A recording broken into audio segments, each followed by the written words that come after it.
Hello प्यारे बच्चों बच्चों कैसे हैं आप सभी। आई होप कि सभी अच्छे होंगे। बच्चों आज की इस वीडियो में हम कक्षा 5 के विषय पर्यावरण अध्ययन के शीतकालीन गृह कार्य को सॉल्व करेंगे जो कि उत्तरी दिल्ली नगर निगम के द्वारा दिया गया है।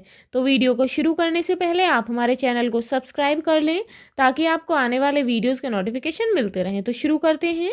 बच्चों ये होमवर्क है आपका 3 जनवरी 2022 के लिए। फर्स्ट है गतिविधि क्रमांक।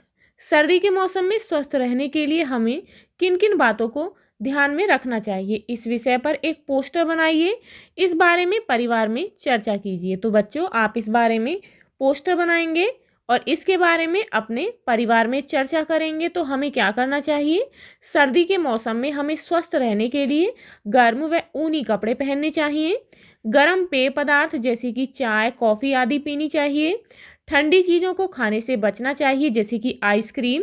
सर्दी जुकाम होने पर तुरंत डॉक्टर को दिखाना चाहिए। पौष्टिक आहार लेना चाहिए। सर्दियों में हमें हल्के गर्म पानी से नहाना चाहिए। और बच्चों यहाँ पर ये पोस्टर दिया गया है, सर्दियों में रखें ध्यान। तो आप इस तरीके से पोस्टर बनाएंगे। अब है बच्चों गतिविधि क्रमांक 2।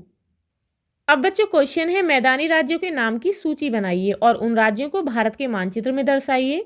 तो बच्चों यहाँ पर आप देख रहे हैं, तो बच्चों ये है भारत का मानचित्र। इसमें आपको भारत के मैदानी राज्यों को दर्शाना है कि कौन सा मैदानी राज्य कहाँ पर है। तो बच्चों सबसे पहले देखेंगे ये है उत्तरी राजस्थान। नेक्स्ट है बच्चों ये हरियाणा।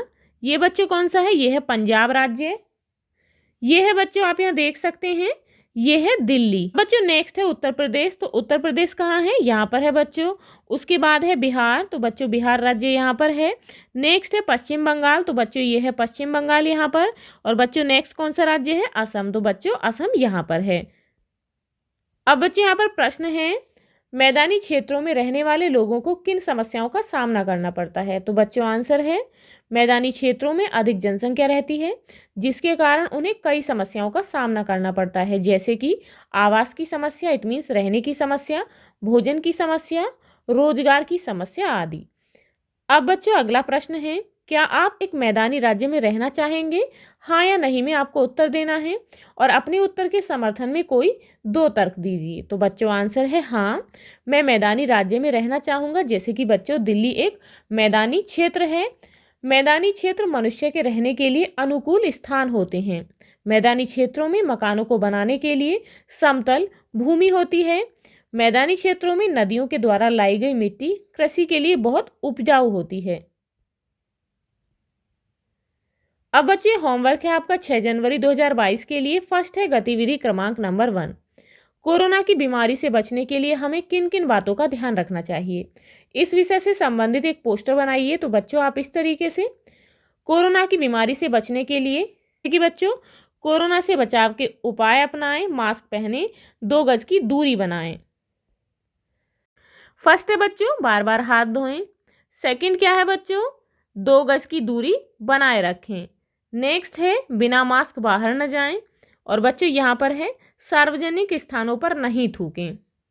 तो बच्चों थूकना कहीं भी नहीं है, चाहे वो सार्वजनिक स्थान है या फिर सार्वजनिक नहीं है। यह है बच्चों medical helpline number 104 and 108। Corona war room है 181। अब बच्चों यहाँ पर है गतिविधि क्रमांक 2। बाढ़ विषय पर एक कोलाज बनाइए। आप इसके लिए समाचार पत्रों की कटिंग का प्रयोग कर सकते हैं।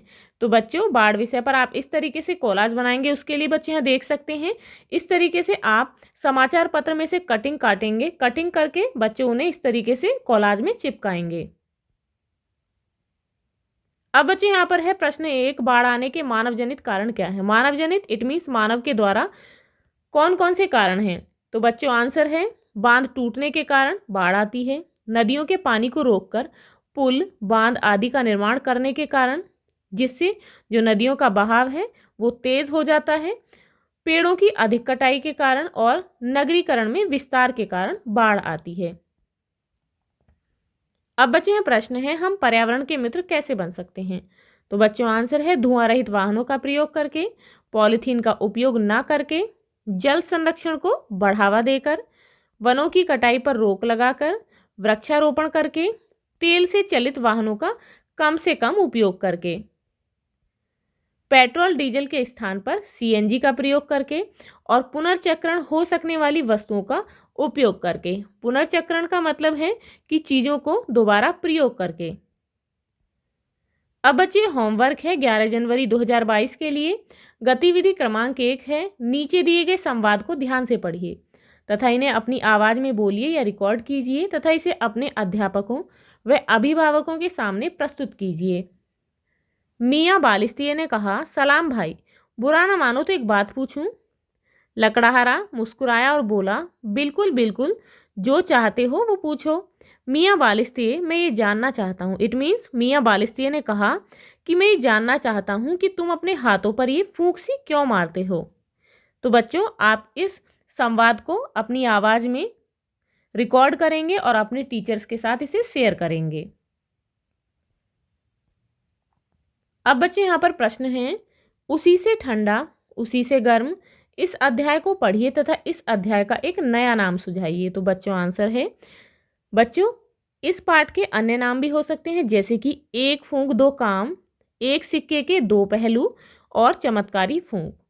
अब बच्चों प्रश्न है, हम कई कार्यों में हवा का प्रयोग करते हैं, ऐसे अधिक से अधिक कार्यों की सूची बनाइए। तो बच्चों ऐसे कौन कौन से कार्य होते हैं जिनमें हम हवा का प्रयोग करते हैं? तो बच्चों हम हवा का प्रयोग निम्नलिखित कार्यों में करते हैं जैसे कि गुब्बारे में भरने के लिए, गुब्बारे को फुलाने के लिए, बांसुरी बजाने के लिए, सीटी बजाने के लिए, शहनाई बजाने के लिए, बीन बजाने में, फुटबॉल में भरने के लिए, वॉलीबॉल में भरने के लिए, पवन चक्की चलाने के लिए और खिलौने इत्यादि में। अब बच्चे होमवर्क है आपका 14 जनवरी 2022 के लिए। गतिविधि क्रमांक 1 है, 5 दिनों के लिए 5 पृष्ठों यानी कि पेजों की डायरी बनाइए। प्रत्येक पृष्ठ पर एक दिन का अनुभव लिखिए कि पिछले 5 दिनों में आपने घर में अपने छोटे या बड़े भाई बहन की किस प्रकार सहायता की है। तो बच्चों आप डायरी पर इस तरीके से लिखेंगे जैसे कि ये है पहला दिन। तो जिस दिन से अपनी डायरी को लिखना प्रारंभ करेंगे तो वहाँ पर उस दिन की आप डेट लिखेंगे। तो बच्चों आप इस तरीके से कर सकते हैं जैसे कि आज मैंने अपने भाई की पढ़ने में मदद की। दूसरा दिन, फिर से बच्चों दूसरे दिन की यहाँ पर डेट लिखेंगे। आज मैंने अपने भाई की उसके गणित विषय के कार्य को करवाने में सहायता की। तीसरा दिन, फिर से बच्चों डेट लिखेंगे, आज मैं अपने भाई को पार्क घुमाने ले गया। चौथा दिन, आज मैंने अपने भाई की किताब की पहेली सुलझाने में मदद की। पांचवा दिन, तो बच्चों फिर से डेट लिखेंगे, आज मैंने अपने भाई का गृह कार्य पूरा करवाने में मदद की। अब है बच्चों गतिविधि क्रमांक 2, स्वस्थ और स्वच्छ भारत विषय पर पोस्टर बनाओ। तो बच्चों आप इस तरीके से स्वच्छ भारत और स्वस्थ भारत विषय पर पोस्टर बनाएंगे। आप यहाँ देख सकते हैं पोस्टर में क्या कर रहे हैं, ये सफाई कर रहे हैं। अब बच्चे यहाँ पर प्रश्न है, हमारे घर व विद्यालय को स्वच्छ रखने की जिम्मेदारी किसकी है। तो बच्चों आंसर है, घर को स्वच्छ रखने की जिम्मेदारी घर में रहने वाले सभी सदस्यों की है। इसी प्रकार स्कूल को स्वच्छ रखने की जिम्मेदारी इसमें पढ़ने वाले सभी छात्र छात्राओं एवं अध्यापकों व अन्य कर्मचारियों की है। अब बच्चे यहाँ प्रश्न है, बताइए कि हम लोगों को अच्छे स्वास्थ्य और सफाई के विषय में जागरूक कैसे बना सकते हैं। तो बच्चों आंसर है, हम लोगों को अच्छे स्वास्थ्य और सफाई व इसके लाभ और हानि के विषय में पोस्टर बनाकर, पोस्टर के माध्यम से जगह जगह पर कार्यक्रम करके एवं नाटक आदि के माध्यम से लोगों को जागरूक कर सकते हैं। बच्चों यदि आपको ये वीडियो अच्छी लगी हो तो लाइक शेयर करना ना भूलें और यदि आप इस चैनल पर नए हैं तो प्लीज़ चैनल को सब्सक्राइब करें। Thank you.